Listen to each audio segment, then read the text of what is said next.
Hello everyone. I would like to start off by apologising for my outfit tonight. I was told this was going to be a black tie event. For those at the back, the joke is a t-shirt with a black man on it in Thailand. It's good stuff. I've come into some money recently.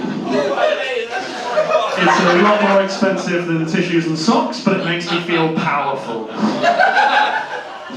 I'm a very tall man. I don't know if you noticed by this incredibly dangerously close ceiling. I'm a very tall man, above average height person, or as my local kebab guy likes to say it, a big man.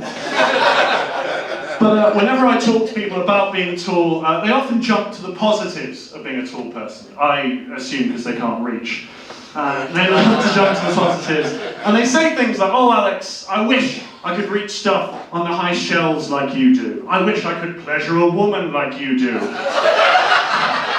By holding the umbrella high enough. I wish I could peer over toilet cubicle doors like you do." And I do. Especially you, sir. I've seen you in there. The flushing at home doesn't just apply to the house, does it? But people forget there are downsides to being tall. There are a lot of downsides to being tall. People don't want to hear about them. Sure, people don't want to hear about the trials and tribulations of the tall people, which is very unfair. They get quite angry about it. People get quite personally attacked when I try and explain to them that being tall isn't everything. You know, they get quite angry. You could say they get short-tempered. But I'm above all that. But, you know, I want to tell people the bad sides of being tall, because there are a lot of them that people don't see in everyday life. You don't want to shout at people. I want to make them feel small. I want to say my life isn't perfect. I can only travel in open-top vehicles. I can't go on some rides at Alton Towers for fear of being decapitated. And I've got stretch marks on my back that make me look far more into BDSM than I actually am. Much to my mistress's disappointment.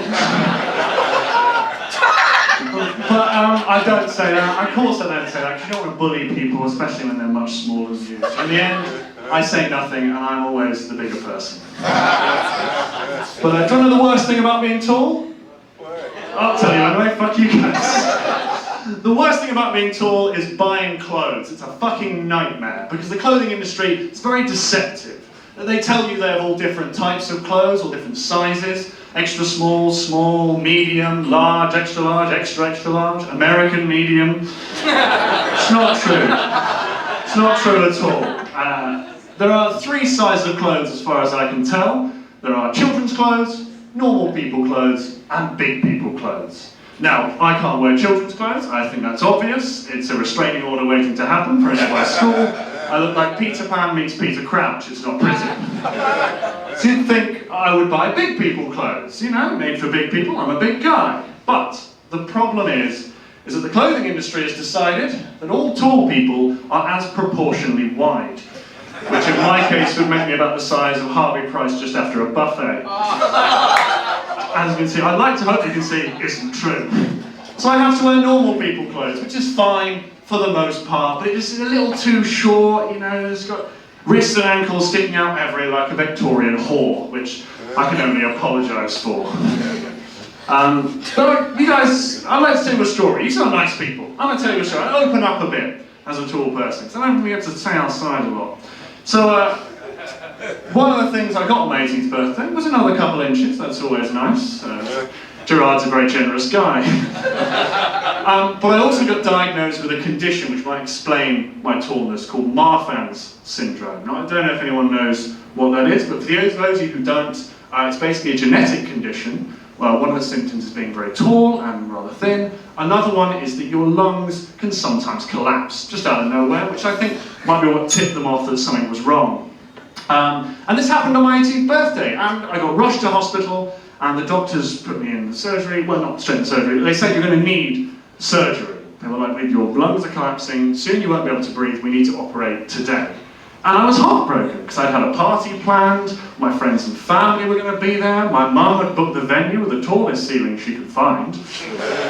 All for nothing. I said, can you please delay the surgery at all? And they said, no, we need to operate today. So my birthday party was cancelled. I know, it's very sad. And it left me feeling pretty deflated. But in the end, I spent the day lying flat out on a bed, pumped full of drugs, being poked around by strangers inside me, which, if I'm honest, is exactly how I'd wanted the day to turn out anyway. That's been me. Thank you very much. Shout out to my fellow tall person.